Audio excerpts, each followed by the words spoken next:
Straight ahead on the Daily Dime, D-Wade serves up some deep dishes in the Windy City while Jermaine Taylor brings the crowd to their feet in H-Town.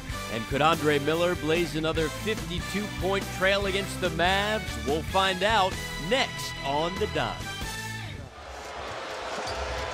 Shot clock. People will tweet me later on and let me know about that. Yes, they will. Correa. Uh-oh. That's a jump ball.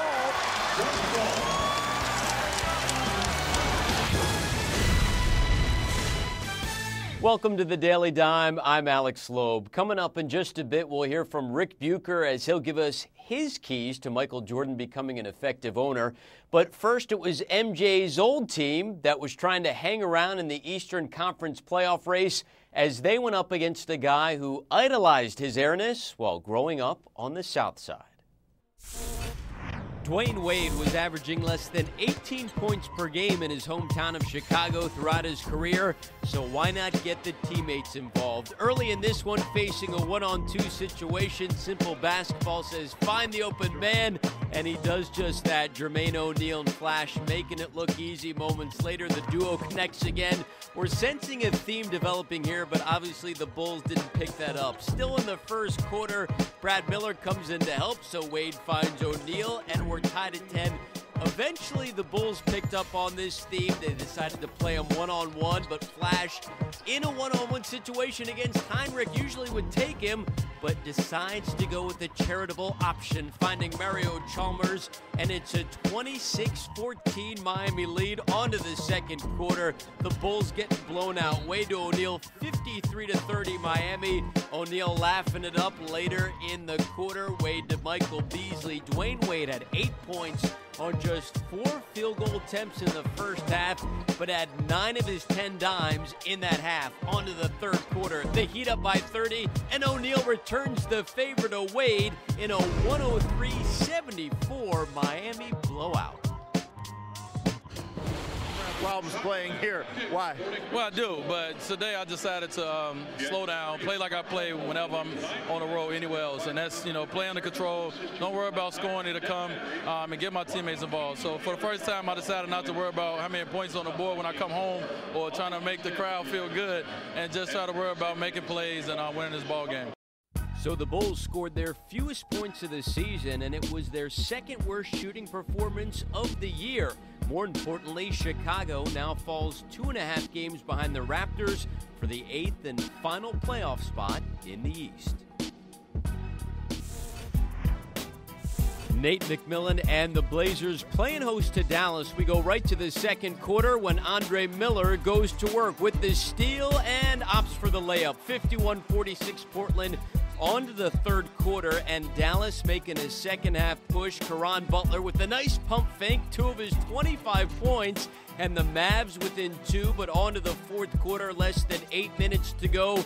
Miller with one of his 10 dimes to LaMarcus Aldridge, 88-80 Portland, and Miller added 19 points to that, burying the J with less than 4 to play in a 101-89 Blazers win. So now the Mavericks, Nuggets, and Jazz are all sitting at 47-25, 6.5 games back of the Lakers. And the Suns are currently in 5th, but if they can string together a few wins, they could jump some of those teams or even the entire pack, currently a game and a half ahead of them. Well, while Dallas and Portland are in the playoff picture, Golden State is on the outside looking in. But that may soon come to an end if Larry Ellison has anything to say about it. Rick Bucher has more now on a possible change at the top of the Warriors food chain, as well as the newest boss of the Charlotte Bobcats.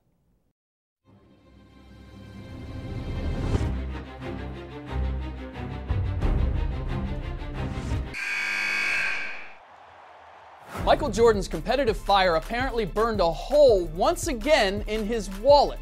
While his golf and card wagers are legendary, Jordan historically has been reluctant to invest his own savings in any business venture.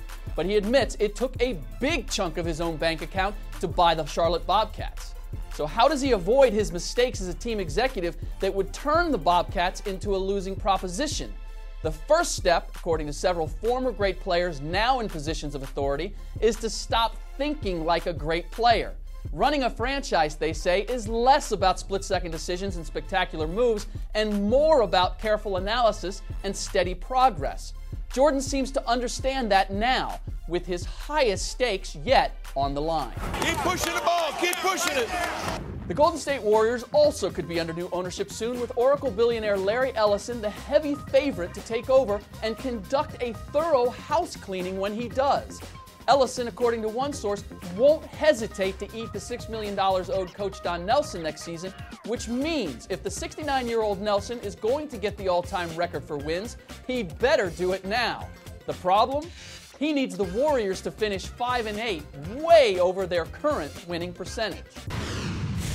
While the Cavaliers have not missed a beat during Zydrunas Ilgauskas' temporary exile, they are less worried about fitting him back into their rotation than about reincorporating their other center currently on the shelf, Shaquille O'Neal.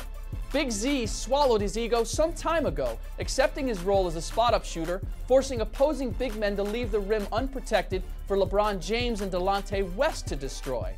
Shaq simply isn't a role player. If and when the Cavs get him back, they can't just play with him, they have to play through him, with their playoff lives at stake. I'm Rick Bucher, and this has been the NBA Minute. Luis Scola and the Rockets ready to get airborne against the visiting Clippers first half, and Jermaine Taylor takes off. The former Rio Grande Valley Viper makes it an 8-point lead. The fans on their feet, but not for long. On to the second half. Craig Smith with a game-high 25 points and one, and the Clippers lead by one after the free throw. On to the final quarter. This time it's Eric Gordon, 84-78 LA, but the Rockets not done yet. 2 minutes to go, and Trevor Ariza pulls Houston back within three, 89-86.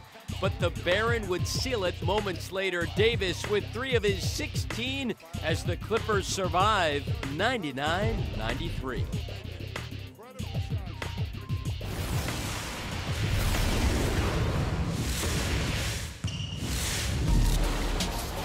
All right, we begin the dunks of the night with former Wiz Brendan Haywood, who's got a little extra oomph in his step now that he's playing for a contender. Oh, fakes. He draws 3 people to him. He knows exactly what Haywood is.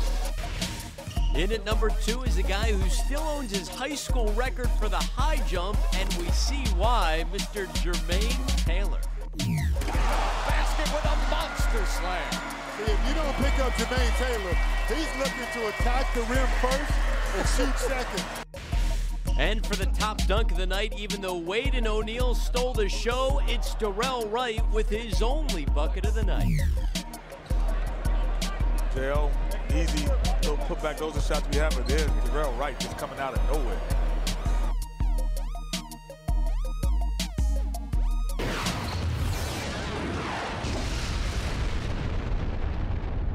If it happens, it happens. It's not important to me at all. I mean, right now our team is in a position to we're trying to clinch throughout the whole playoffs. That's the position we're in right now. If we could do that, that'd be a lot more better than me winning a scoring title. I mean, individual accolades take care of itself when your team is successful.